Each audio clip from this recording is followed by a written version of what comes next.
Today I felt like making some turkey neck soup and some conch fritters. In Miami, I grew up off of conch fritters, so this is my first time making it. I'm going to go ahead and wash my meat, and then I'm going to go ahead and drizzle some avocado oil into a pan to saute my vegetables. I cut up my vegetables off camera. I just cut up some onions and some garlic. Then I'm going to add that into the pot with some tomato paste and let that saute until the onions and garlic become translucent. Then I'm going to make my stock by adding some water and some bouillon. Then I'm going to add some extra ingredients to give it a lot more flavor. You can add whatever ingredients you like, but this is the ingredients I wanted. Then I'm going to add a pepper and some cloves. Do not use too many cloves because cloves are strong, but they do add a lot of flavor to your stock.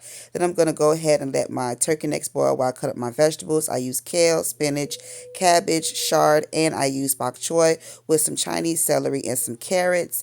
And as that simmers, I'm going to go ahead and also add some coconut milk and let that boil for about an hour while I make my conch. Now I'm going to make my conch fritters. First, I'm going to boil my conch until it's tender since it was frozen and not fresh when I bought it. Cut them up into small pieces to add to my batter. My batter consists of all-purpose flour and some baking soda. The baking soda gives it that airy texture. Then we're going to add some seasoning, some black peppercorn. Then we're going to add some turmeric. And then I'm going to add some all-purpose Kinder seasoning with some Mrs. Dash garlic and herb. I cut up my vegetables off camera. You can use whatever vegetables that you like. I added all the ingredients into the dry batter, and then I'm going to add some honey and also some lime just to give it a boost of flavor.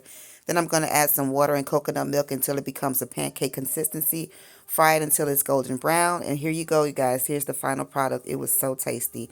Here's my soup and my conch fritters. Y'all, I love me some conch fritters, and this is the first time I made it, and it was so delicious.